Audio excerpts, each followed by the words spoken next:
Hello दोस्तों, स्वागत है आपके अपने चैनल भारतीय ज्ञान सागर में। और आज फिर हम एक वीडियो के साथ प्रस्तुत करेंगे एक नए टॉपिक पर, जो आपके यूपी पुलिस एग्जाम में विशेष करके वो टॉपिक लगा हुआ है, जिसका नाम दिया गया है साइबर क्राइम। साइबर क्राइम आपने जो चैप्टर देखा होगा साइबर क्राइम, और एक चैप्टर का नाम दिया है सोशल मीडिया या मीडिया। तो उसमें हम देखेंगे कि साइबर क्राइम के बारे में जो भी कुछ है, मेन फैक्ट क्या क्या पूछने की संभावना रहती है, और साइबर क्राइम से आपको क्या क्या जानकारी होनी चाहिए according to UP police exam. तो चलिए उसी पे बात करते हैं, ज्यादा लेट ना करते हैं। आइए, साइबर अपराध या साइबर क्राइम, ठीक होता क्या है साइबर क्राइम, पहले इस बात को समझिएगा। आप साइबर से मतलब इतना समझिएगा, सिर्फ इंटरनेट से जुड़ी हुई सारी समस्याएं जितनी भी हैं या सारी चीजें जितनी भी हैं। तो जैसा कि यहाँ लिखा है कि इंटरनेट प्रौद्योगिकी के संबंधित अपराध, ठीक है ना। तो आपको समझ में आ गया होगा साइबर क्राइम क्या होता है। यानी इंटरनेट या प्रौद्योगिकी के संबंधित यानी डिजिटलीकरण से संबंधित जो भी अपराध होते हैं, उन सभी अपराधों को साइबर क्राइम की श्रेणी में रखा जाता है। जैसा कि आप देखते होंगे कि साइट हैक करना, डेटा हैकिंग करना, phishing mail, sextortion, OTP fraud, mobile या pornography, spam mail, online blackmailing इत्यादि। तो ये सब चीजें आपके साइबर क्राइम में आते हैं। दूसरी अगर हम बात करते हैं कि अब साइबर क्राइम को किस प्रकार की श्रेणी में रखा जाएगा कि जब वो क्राइम कहलाएगा, जब भी आप किसी के बिना पूछे या बिना अनुमति के या बिना पूर्व अनुमति के उनका दुरुपयोग करते हैं, उनका हनन करते हैं, उनका शोषण करते हैं, उन चीजों का जो इंटरनेट से जुड़ी हुई चीजें हैं, तो वो आता है आपका साइबर क्राइम के अंतर्गत। तो जैसा कि आपने अभी हमने पीछे बताया भी आपको वही चीज है, ठीक है। तो देखिए अभी हमने बोला जैसे कि data hacking, phishing mail, sextortion, OTP fraud, mobile hacking वगैरह, स्पैम मेल, ये सब चीजें क्या होती है, इन्हीं के बारे में आज आपको डीप में जानना है, और थोड़ा थोड़ा जानना, ज्यादा नहीं। तो उसी पे हम बात करते हैं। जैसे कि लिखा है फिशिंग, तो आपको पता होना चाहिए फिशिंग क्या होती है। फिश माने होता है मछली, और मछली फिशिंग मतलब मछली पकड़ना, यानी जालसाजी करना। जिस प्रकार से आप किसी को छल कपट करके उससे पैसे लेते हो या कोई भी क्राइम करते हो उसके द्वारा, तो इन सब चीजों को फिशिंग के अंतर्गत रखा जाता है इंटरनेट के माध्यम से। लिखा है कि छल कपट, फर्जी ईमेल या प्रलोभन या पासवर्ड से या एटीएम के माध्यम से। आप अगर किसी को प्रलोभन देते हो, लालच देते हो, आप अगर किसी के एटीएम का दुरुपयोग करते हो, या किसी को आप फर्जी ईमेल भेज करके उसको वादा करते हो कि आपको इतने लाख की लॉटरी या इतने रुपए मिलने की संभावना है, या आपको ये जॉब मिलने की संभावना है, आप ऐसा ऐसा करिए, और आपने कोई लिंक वगैरह भेज दिया, तो वो सब क्या कहलाता है, उसके द्वारा जो जालसाजी की जाती है उसको फिशिंग की कैटेगरी में रखा जाता है, ठीक है। उसको फिशिंग कहते हैं। इसी के बाद आता है विशिंग। अभी हमने सुना फिशिंग, अब हम सुन रहे हैं विशिंग। अब विशिंग में क्या होता है कि सिर्फ टेलीफोन से किसी को फिशिंग करना मतलब फंसाना। और टेलीफोन से यानी बाय कॉल उसको कॉल किया और आपने उसको बोला कि ऐसा ऐसा आपको करना है, आपके पास एक ओटीपी आएगा सर, उसको शेयर कर दीजिएगा। ये सब चीजें आपके विशिंग में आती हैं। तो जैसा कि आपसे पूछा जाएगा कि निम्नलिखित उदाहरण दे दिए जाएंगे, या हो सकता है एग्जांपल बना दिया जाए कोई और पूछे ये किस श्रेणी में आ जाएगा, फिशिंग या विशिंग। तो आपको ये चीज पता होनी चाहिए कि यदि वो कॉल कर रहा है या टेलीफोन का उपयोग कर रहा है और उससे अगर कोई फ्रॉड कर रहा है, तो आपका किस में आएगा, वो विशिंग से आएगा। और याद रखिए कैसे याद रखना है, विश किससे करते हैं, कॉल करके ही करते हैं। और दूसरा चीज विशल माने होता है सीटी यानी रिंग, विशल माने होता है आवाज या सीटी या रिंग। तो रिंग करना मतलब ट्रिंग ट्रिंग, यानी किससे होगा, टेलीफोन से। तो यानी याद रखिएगा टेलीफोन, ट्रिंग ट्रिंग यानी विशिंग। तो उससे आप क्या रखेंगे, फिशिंग करना। टेलीफोन से फिशिंग करना मतलब विशिंग कहलाएगा।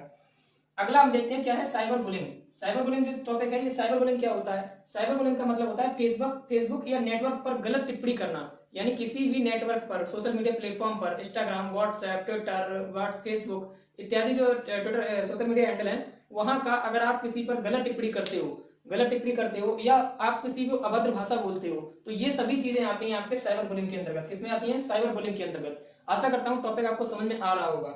हैकिंग की बात करते हैं, हैकिंग क्या होती है। तो हैकिंग का मतलब होता है किसी व्यक्ति के निजी जानकारी को या किसी व्यक्तिगत चीज को उसको हैक करना, उसको अपने पास लेना और उसके दायरे से बाहर कर देना।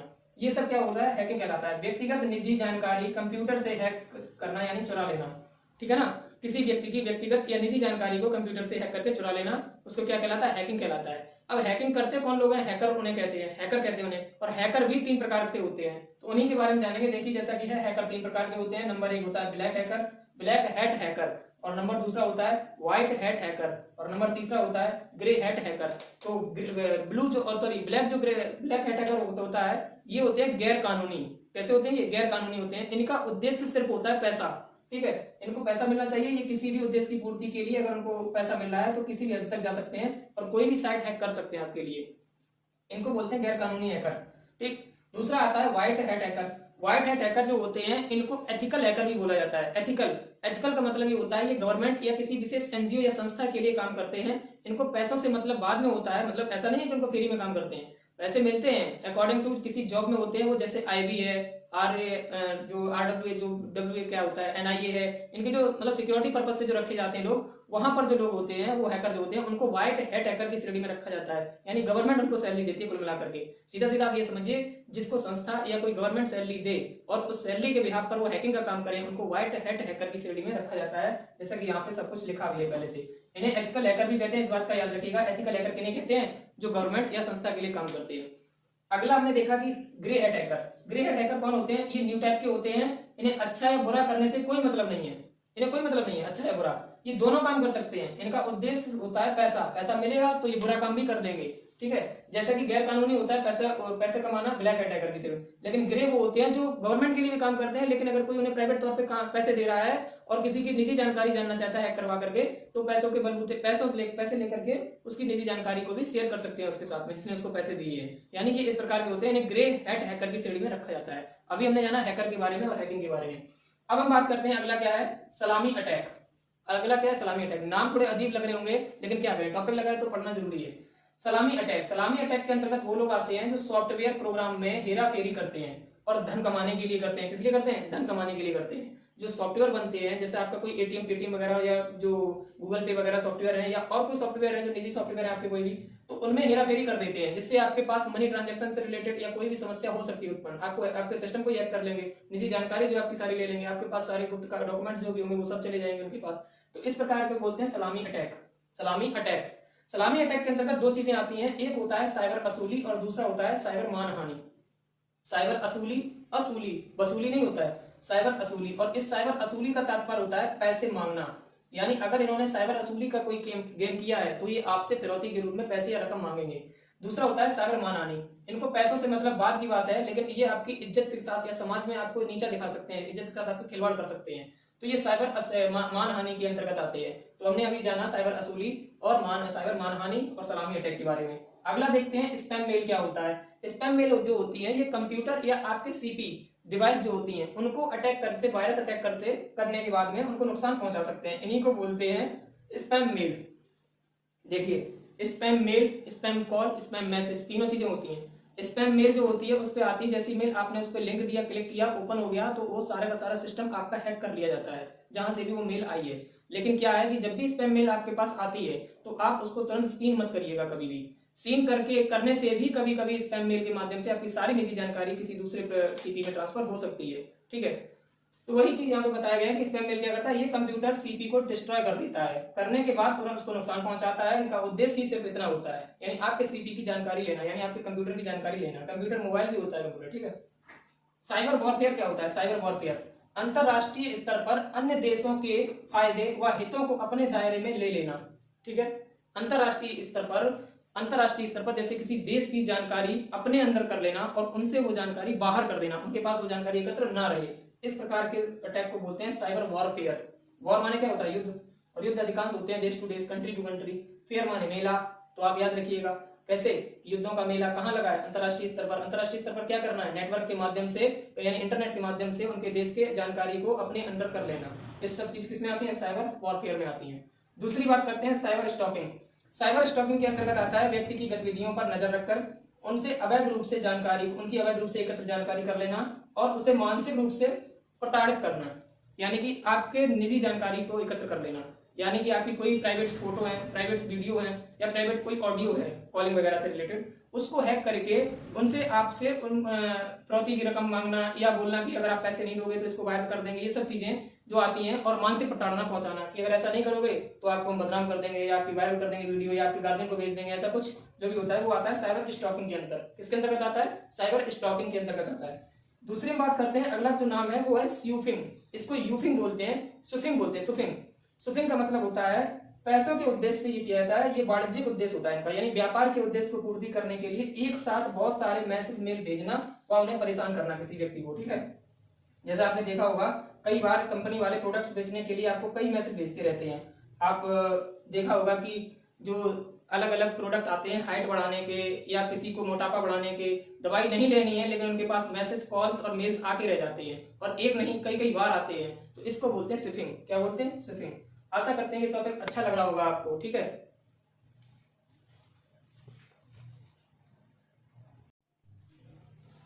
आशा करते हैं टॉपिक आपको पसंद आ रहा होगा। तो इसी में आगे चलते हैं। देखिए क्या है कि साइबर अपराध, अभी हमने जाना कि क्या क्या साइबर अपराध से रिलेटेड हमने चीजें देखी जो भी थी, उसके बारे में हम जानते हैं। साइबर अपराध में जो भी है अब सजा किस माध्यम से दी जाती है। तो आईपीसी जो इंडियन पिनल कोड 1860 की जो अब धाराएं हैं उनके अंतर्गत नहीं होता है। इसके लिए कुछ विशेष अधिनियम बनाए गए जिसको हम जानते हैं आईटी एक्ट अधिनियम के नाम से। किसके नाम से? आईटी एक्ट अधिनियम के नाम से। ये अधिनियम 2000 में आया था। कब आया था? 17 अक्टूबर सन 2000 में। इसमें कुल 94 धाराएं रखी गई थी। 94 धाराओं का इसमें प्रावधान किया गया था और उन 94 धाराओं को प्रावधान करने के बावजूद भी 2009 में इसमें एक बार संशोधन करने की आवश्यकता पड़ी। 2009 में जिसमें संशोधन किया गया तो वहां ये बात कही गई कि जो इलेक्ट्रॉनिक हस्ताक्षर होते थे किसी भी डिजिटल बोर्ड पे, किसी भी, जैसे आप ऑनलाइन आप देखते हो मेल पे आप किसी किसी के हस्ताक्षर देखते हो, तो वो डिजिटल हस्ताक्षर ना होकर के, सॉरी इलेक्ट्रिकल हस्ताक्षर ना होकर के डिजिटल हस्ताक्षर में कन्वर्ट कर दिए गए। किसमें कर दिए गए? डिजिटल हस्ताक्षर में। आपने देखा होगा, आप मूल निवास प्रमाण पत्र जो भी बनवाते हो, पहले इलेक्ट्रॉनिक हस्ताक्षर होते थे, यानी एक मुहर जैसी बना दी जाती थी, उसको छापा जाता था या मशीन से छापा जाता था एक बार में। अब उसको क्या कर दिया गया? डिजिटल हस्ताक्षर बना दिए गए, यानी एक बार में आपके रियल हस्ताक्षर को कंप्यूटर में ऐसे फीड कराया जाता है कि जब भी आपका कोई डॉक्यूमेंट्स बनना होगा तो उस अधिकारी के बार बार सिग्नेचर करने की जरूरत नहीं पड़ेगी। वो जब भी चाहेगा अपनी तरफ से ओके करेगा तो उसके हस्ताक्षर उस सिस्टम से हो जाएगा क्लिक। इसी संशोधन को किया गया था। ये आईटी एक्ट के माध्यम से आता था ये भी चीज, ठीक है, पूछ लिया जाता है। इसके बाद हम जानते हैं आईटी एक्ट की धारा 66A क्या कहती है। जो आईटी एक्ट की धारा जो 66A है, ये कहीं ना कहीं आगे चल करके रोक दी जाती है। रोकने का कारण जानेंगे क्या था, पहले जानते हैं इसमें क्या था। तो धारा 66A में लिखा था कि जब भी कोई व्यक्ति किसी भी सोशल मीडिया प्लेटफॉर्म पर ऑनलाइन इंटरनेट के माध्यम से किसी को अभद्र टिप्पणी करता है या अभद्र भाषा प्रयोग करता है बोलने में, तो उसके खिलाफ मुकदमा या सजा का प्रावधान था। इसे 2015 में रद्द कर दिया गया। 2015 में जब रद्द किया गया तो क्यों रद्द किया गया ये भी जानिए। श्रेया सिंघल मामला आया था, एक श्रेया सिंघल मामला आया था, Shreya Singhal versus IT act के तहत आया था। तो इसमें यह कहा गया था कि जो श्रेया सिंघल मामला था, उन्होंने ये कहा था कि आपके आईटी एक्ट धारा 66 ये कहती है कि आप किसी भी सोशल मीडिया पर आप अभद्र भाषा नहीं बोल सकते हो या किसी को बोल नहीं सकते कुछ भी। तो वहां पर इसलिए उन्होंने इसका कन्वेंस किया था कि जो धाराएं हैं वो धारा आपके अधिकार को नहीं हनन कर सकती है और आपका ये मौलिक अधिकार है। आर्टिकल 19 में कहा गया है कि स्वतंत्रता मौलिक अधिकार है आपका, बोलने की आजादी जो थी, ठीक है, तो बोलने की आजादी को, और दूसरा प्राण एवं दैहिक स्वतंत्रता आर्टिकल 21, वहां भी ये बात कही जाती है कि आपको स्वतंत्र वातावरण में अपने अनुसार रहने की आजादी है। तो जब भाई साहब आप एक बात बताइए, आप धारा 66A के तहत किसी को बोलने भी नहीं दे रहे कुछ, ठीक, उधर दूसरी तरफ आप दे रहे हो कि बोले स्वतंत्र रूप से रहने की आजादी है, तो कैसी स्वतंत्रता। इस वजह से श्रेया सिंघल मामले में इसको सुनवाई की गई और इसको 2015 में आईटी एक्ट की धारा में 66A में जो सजा का प्रावधान था वो रद्द कर दिया गया। वहां एक लाइन मेंशन की गई कि किसी को आप गाली गलौज नहीं करोगे, ठीक है ना, लेकिन बोल सकते हो वहां पर। ऑनलाइन पहले बोलना भी मना था। इसके तहत जो सजा थी पहले वो थी 3 वर्ष की सजा और जुर्माना था उसमें साथ साथ, ठीक है, इसलिए ये थोड़ा क्रिटिकल हो गया था और श्रेया सिंघल मामला जो था ये बना जाकर के और आईटी एक्ट में फिर संशोधन किया गया, बाद में इसको बना दिया गया ये कि आप कभी भी बोल सकते हो कहीं भी सोशल मीडिया प्लेटफॉर्म पर, लेकिन अभद्र भाषा का प्रयोग नहीं करोगे जिसके किसी की हानि हो, मान हानि हो या किसी को मतलब कोई दुख हो। राष्ट्रीय सुरक्षा नीति का निर्माण की अगर हम बात करते हैं तो ये 2013 में बनकर तैयार हुई थी। ये क्वेश्चन पूछा जाता है, मोस्ट इंपोर्टेंट क्वेश्चन है, आप नोट कर लीजिएगा इसको आईएमपी बना करके कि राष्ट्रीय सुरक्षा नीति का निर्माण कब किया गया था। तो 2013 में किया गया था। इसी के साथ हम बात करते हैं वी.एस. कृष्ण समिति। ये किस उद्देश्य से गठित की गई थी? 2018 में इस समिति का गठन किया गया था। इसका उद्देश्य था पर्सनल डेटा को सुरक्षित रखने से संबंधित था। आपको याद होगा चाइना ने कई बार सिस्टम हैक किए हैं इंडिया के, तो वो इसीलिए हैक किए थे, इसी से हैक हो गए थे क्योंकि यहाँ का जो सिस्टम था वो थोड़ा वीक था। और दूसरी चीज जो ऐप यूजर थे चाइना के जो बैन किए गए थे, समथिंग 59 ऐप बैन किए गए थे उस टाइम। जब हम मीडिया प्लेटफॉर्म पढ़ाएंगे तो वहां पर पढ़ाएंगे कि आपको कितने बैन किए गए थे। वहां पर इसको उद्देश्य बनाया गया था कि 2018 में इस समिति का उद्देश्य यही था कि इसके जो पर्सनल डेटा है यानी व्यक्तियों की जो पर्सनल डेटा है उनको सुरक्षित रखा जाए, उसके लिए एक समिति का गठन किया गया था जिसका नाम था वी.एस. श्री कृष्ण समिति 2018। ये बात याद रखिएगा। आगे हम जानते हैं इसके बारे में कुछ और फैक्ट जो वन लाइनर में आपको मोस्ट इंपोर्टेंट क्वेश्चन है जो आपको पता होनी चाहिए। जैसे लिखा है कि भारत में पहला साइबर पुलिस स्टेशन कौन सा? पहला साइबर पुलिस स्टेशन खोला गया था, ये आपका बेंगलुरु में था। कहां पर था? ये बेंगलुरु में था। बेंगलुरु में पहला साइबर पुलिस स्टेशन खोला गया। अच्छा, साइबर पुलिस स्टेशन पहला बेंगलुरु में क्यों खोला गया ये भी जानिए। तो बेंगलुरु में खोलने का तात्पर्य ये था, बेंगलुरु पड़ता है आपका आंध्र प्रदेश। दूसरा आपकी बात करते हैं, आंध्र प्रदेश जो है वो कर्नाटक तेलंगाना का भाग है। और साइबर अपराध सर्वाधिक देखिए कहाँ होते हैं, साइबर अपराध सर्वाधिक कहाँ होते हैं, ये देखिए इधर जहाँ पे मैं अंडरलाइन कर रहा हूँ, तेलंगाना में। तो जब आप बताइए जहाँ अपराध ज्यादा होंगे वहीं तो खोला जाएगा। सीधी सी बात है, साइबर थाना कहाँ खोला गया? सबसे पहले बेंगलुरु में। क्यों? तेलंगाना में सर्वाधिक अपराध होते थे साइबर अटैक से रिलेटेड। दूसरी हम बात करते हैं सभी जिलों में साइबर पुलिस स्टेशन हो, ऐसा कौन सा राज्य बना सभी जिलों में? तो ऐसा राज्य था महाराष्ट्र। महाराष्ट्र में बनना जरूरी था क्योंकि भाई वहां पर इतनी घनी आबादी है और सबसे ज्यादा पढ़े लिखे लोग वहीं पे रहते हैं, और जब पढ़े लिखे लोग वहां रहेंगे तो धनी भी लोग वहीं रहेंगे, और धनी लोग रहेंगे तो वहां पर क्या चलेगी? मोबाइल और इंटरनेट का यूज ज्यादा होगा, और मोबाइल इंटरनेट का यूज ज्यादा होगा तो कहीं ना कहीं क्राइम भी इंटरनेट के माध्यम से होगा। तो जब क्राइम इंटरनेट के माध्यम से होगा तो सभी जिलों पर उसका बनाना पड़ेगा क्या? Station, police station. तो इसीलिए आप याद रखिएगा कि महाराष्ट्र में सबसे ज्यादा सभी राज्यों में, सभी जिलों में, महाराष्ट्र के सभी जिलों में साइबर पुलिस स्टेशन पहली बार खोला गया है। एकमात्र यही एक राज्य है जहां पर सभी जिलों में पुलिस स्टेशन है, साइबर पुलिस स्टेशन। ठीक है, पुलिस स्टेशन तो होंगे लेकिन कौन सा? Cyber police station. अगला देखते हैं यूपी के बारे में, क्योंकि हम पढ़ रहे हैं यूपी के लिए, तो यूपी के बारे में जाने ना, ऐसा हो नहीं सकता। साइबर पुलिस स्टेशन की बात करते हैं तो पहला पुलिस स्टेशन साइबर खोला गया था नोएडा, फिर लखनऊ। नोएडा हुआ, लखनऊ में, ये पहले पुलिस स्टेशन थे, साइबर पुलिस स्टेशन जो खोले गए थे। अभी तक यूपी के अगर हम बात करते हैं टोटल साइबर पुलिस स्टेशनों की, तो उनकी कुल संख्या है 18 जिलों में। कितने जिलों में है? 18 जिलों में। ठीक है, जिला पे होता है, एक जिला पर एक होता है। साइबर क्राइम मुख्यालय की अगर हम बात करते हैं, कौन सा? साइबर क्राइम मुख्यालय यूपी के अंतर्गत, वो कहां पर है? लखनऊ में है। किस जगह पर है? लखनऊ में है। दूसरा हम बात करते हैं साइबर क्राइम से जो हेल्पलाइन नंबर है वो कहां पर हम दर्ज करा सकते हैं उस कंप्लेंट को? तो 112-112 1090 महिला हेल्पलाइन, और दूसरा एक साइबर सेल जो थाने बने होते हैं वहां पर जाकर के आप कंप्लेंट दे सकते हो इससे रिलेटेड। ठीक है, लिखित में। दूसरा हम बात करते हैं साइबर अपराध से संबंधित सूचना व शिकायत की जानकारी के लिए आप ऑनलाइन एक वेबसाइट जारी की गई है cybercrime.gov.in। इस पर जाकर के आप कंप्लेन भी कर सकते हो और यहाँ से आप कोई विशेष जानकारी प्राप्त कर सकते हो। देखिए, कोई भी वेबसाइट बनाई जाती है तो उसका एक यूआरएल होता है। यूआरएल का मतलब होता है यूनिफॉर्म रिसोर्स लोकेटर। इसका मतलब क्या होता है? सुरक्षित यूआरएल, ये देखो लिखा है, इसका मतलब है यूनिफॉर्म रिसोर्स लोकेटर। इसका मतलब होता है कि जो सुरक्षित यूआरएल होता है उसके आप देखिए ये शब्द लिखे होंगे, ये वर्ड लिखे होंगे, ये लेटर HTTPS। इसके अलावा कोई एक्स्ट्रा लिखा है तो समझ जाइएगा कि वो वेबसाइट फर्जी है। जैसे HTTPS नहीं लिखा है, HTTPA लिखा है, HTTPN लिखा है, समझ जाइएगा कि वेबसाइट फर्जीवाड़ा है। ओरिजिनल वेबसाइट अगर कोई होगी तो उस पर लिखा होगा HTTPS। ठीक, अगर कोई सुरक्षित यूआरएल है तो उसका ये कोड दिया होगा HTTPS यूआरएल का। अगर इसके अलावा नहीं है तो आप उस वेबसाइट को टच मत करिएगा। इसीलिए कहा जाता है जब तक आपको ऑनलाइन सटीक जानकारी ना हो, फालतू की छेड़ाछाड़ी यूट्यूब या किसी भी सोशल मीडिया प्लेटफॉर्म पर ना किया करें। दूसरी चीज अगर हम बात करते हैं कि पहला साइबर हमला जो हुआ था, पहला साइबर हमला वो 2022 में हुआ था। कहां पर? एम्स में, दिल्ली एम्स में 2022 में पहला साइबर पुलिस हमला हुआ था। यहाँ से इनकी सारी फाइलों को, सारे डेटा को हैक कर लिया गया था। अच्छा, इस सजा का इसमें क्या प्रावधान है? तो सजा का जो प्रावधान है वो 3 साल की सजा प्लस जुर्माना है। अच्छा, साइबर जो अटैक होता है उसके अंतर्गत 3 साल की सजा व जुर्माना है। लेकिन अगर हम बात करते हैं साइबर आतंकवाद की, तो साइबर आतंकवाद के अंतर्गत आपके जो भी सजा दी जाती है उसमें उम्र कैद की सजा है। नो जुर्माना, नो रिहाई, ओनली क्या है? उम्र कैद की सजा, अगर आप साइबर आतंकवाद में शामिल होते हो। आतंकवाद मतलब देश विरोधी कोई भी गतिविधि होगी अगर आपकी। ठीक, आगे देखते हैं जो मेन फैक्ट है कुछ क्वेश्चन। जैसे कि यहाँ लिखा है कि हमने आपको बताया कि साइबर अपराध सर्वाधिक कहाँ होते हैं? तेलंगाना में, और इसीलिए बेंगलुरु में क्या खोला गया था? सर्वप्रथम पुलिस स्टेशन साइबर। अगली हम बात करते हैं भारतीय विशिष्ट पहचान पत्र प्राधिकरण।